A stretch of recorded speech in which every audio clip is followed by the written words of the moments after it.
नमस्ते दोस्तों, स्वागत है आप सबका मेरे चैनल हिंदी वॉइस ऑफिशियल में। मीराबाई की कहानी। मीराबाई भक्ति काल की ऐसी संत है जिनका सब कुछ कृष्ण के लिए समर्पित था। यहाँ तक कि कृष्ण को ही वो अपना पति मान बैठी थी।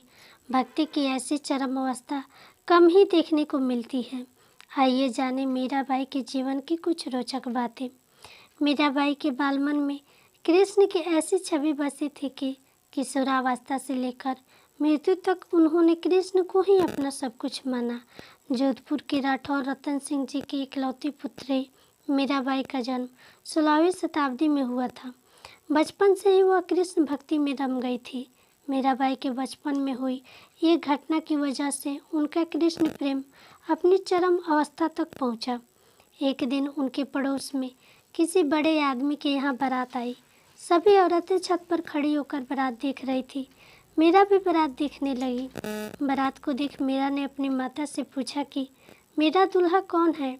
इस पर उनकी माता ने कृष्ण की मूर्ति की ओर इशारा करके कह दिया कि यही तुम्हारे दूल्हा है। बस यही बात मीरा के बालमन में एक गांठ की तरह बंध गई। बाद में मीराबाई की शादी महाराणा संगा के पुत्र भोजराज, जो आगे चलकर महाराणा कुंभा कालाय, से कर दी गई। इस शादी के लिए पहले तो मीराबाई ने मना कर दिया, लेकिन जोर देने पर वह फूट फूट कर रोने लगी। शादी के बाद विदाई के समय वे कृष्ण की वही मूर्ति अपने साथ ले गई जिसे उनकी माता ने उनका दूल्हा बताया था। ससुराल में अपने घरेलू कामकाज निपटाने के बाद मीरा रोज कृष्ण के मंदिर चली जाती और कृष्ण की पूजा करती, उनकी मूर्ति के सामने गाती और नृत्य करती। उनके ससुराल वाले तुलजा भवानी यानी दुर्गा को कुल देवी मानते थे। जब मीरा ने कुल देवी की पूजा करने से इनकार कर दिया तो परिवार वालों ने उनकी श्रद्धा भक्ति को मंजूरी नहीं दी। मीराबाई की ननद उदाबाई ने उन्हें बदनाम करने के लिए उनके खिलाफ एक साजिश रची।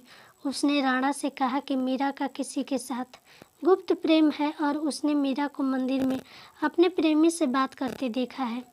राणा कुंभा अपनी बहन के साथ आधी रात को मंदिर गया। वह मंदिर का दरवाज़ा तोड़कर अंदर पहुंचा और देखा कि मीरा अकेले ही कृष्ण की मूर्ति के सामने परम आनंद की अवस्था में बैठी मूर्ति से बातें कर रही है और मस्ती में गा रही थी। राणा मीरा पर चिल्लाया, मीरा, तुम जिस प्रेमी से भी बातें कर रही हो उसे मेरे सामने लाओ। मीरा ने जवाब दिया, वह सामने बैठा है, मेरा स्वामी नैनचोर, जिसने मेरा दिल चुराया है, और वह समाधि में चली गई। इस घटना से राणा कुंभा का दिल टूट गया, लेकिन फिर भी उसने एक अच्छे पति की भूमिका निभाई और मरते दम तक मीरा का साथ दिया। हालांकि मीरा को राजगद्दी की कोई चाह नहीं थी, फिर भी राणा के संबंधी मीरा को कई तरीकों से सताने लगे।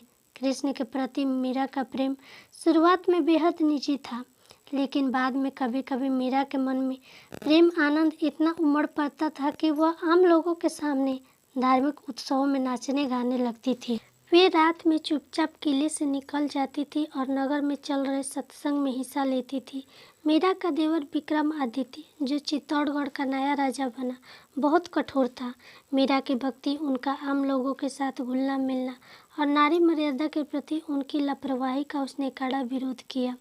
उसने मीरा को मारने की कई बार कोशिश की, यहाँ तक कि एक बार उसने मीरा के पास फूलों की टोकरी में एक जहरीला सांप रखकर भेजा और मीरा को संदेश भिजवाया कि टोकरी में फूलों का हार है।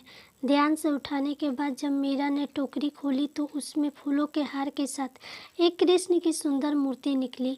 राणा का तैयार किया हुआ कांटों का बिस्तर मीरा के लिए फूलों का सेज बन जाता था।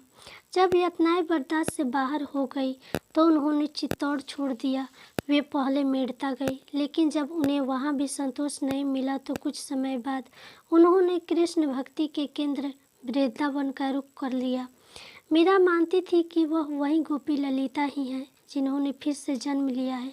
ललिता कृष्ण प्रेम में दीवानी थी। खैर, मीरा ने अपनी तीर्थ यात्रा जारी रखी।